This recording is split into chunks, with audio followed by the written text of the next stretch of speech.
welcome to the Dibley Diaries for this week. This week we're going to be thinking about St Peter.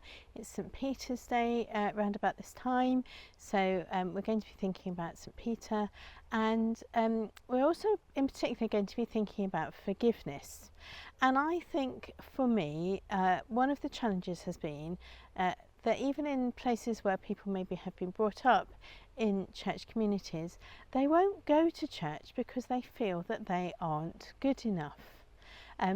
Or they won't go to church because they're going to cry when they come to church, and that's not good enough. So there has been a culture in the recent past where people feel that they have to be good enough to come to church, and that's really difficult in a village community, in a community which I'm trying to say to these people, it's okay if you don't feel that you're good enough. That is what church is all about.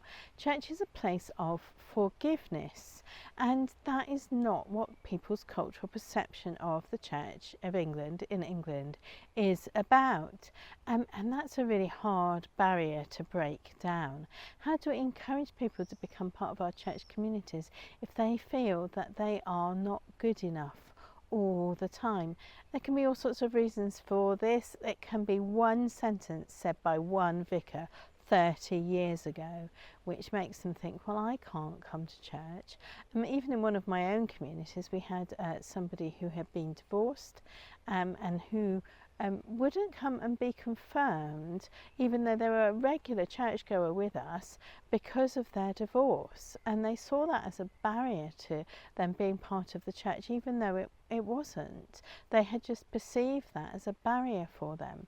So I think helping people to understand that church is about forgiveness and about everyone not being good enough but God loving us anyway is a really important part of the outreach of the church community to those people who maybe used to come to church, maybe as children or as young adults, but who for some reason don't feel that they are good enough to come to church anymore.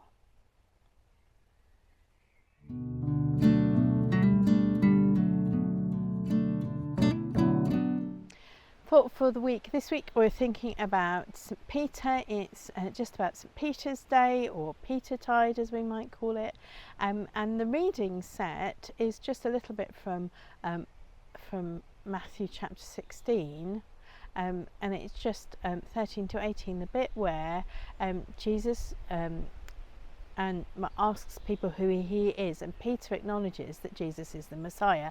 That's really good. That's a big tick for Peter. It's excellent news. But if you carry on reading through this little bit of Matthew, you find that just in a few verses' time, Jesus is going to be saying to Peter, "Get behind me, Satan." So from this incredible high in their relationship where Peter really understands the theology of what's happening, to this terrible low in their relationship where Jesus sees Peter is trying to block the will of God in what's happening as the Messiah. Peter and Jesus's relationship is a rocky relationship. Although Jesus has said that Peter will be that Simon will be called Peter, the rock, and the church will be built on Peter, and that Peter will be given the keys to the kingdom of heaven. So Jesus says those things in the passage that we have for today, but it's always a very turbulent, rocky relationship rather than a firm, solid, rocky relationship that Peter has with Jesus. Think of some of the other things that Peter does wrong. Peter goes out onto the water, he walks on the water, but he sinks. Jesus has to rescue him.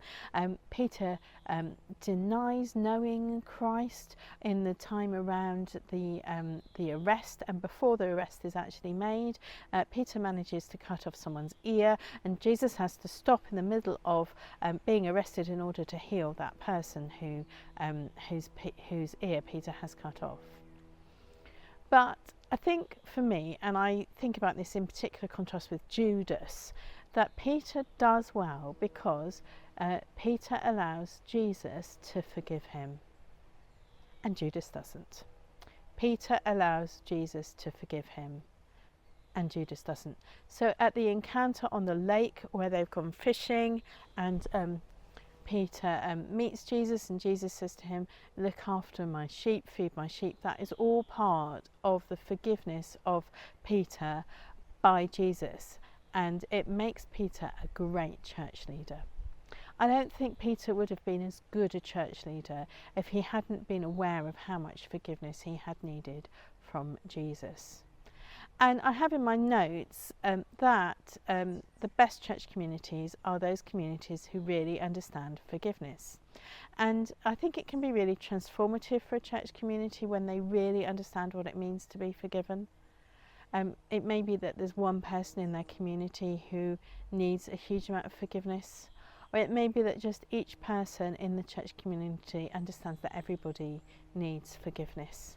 And those communities which understand forgiveness and live out forgiveness can be really transforming powers within their communities. So as we think about St. Peter, let's think about all that forgiveness that he needed from Jesus and how that formed the character of the church to be a forgiving church.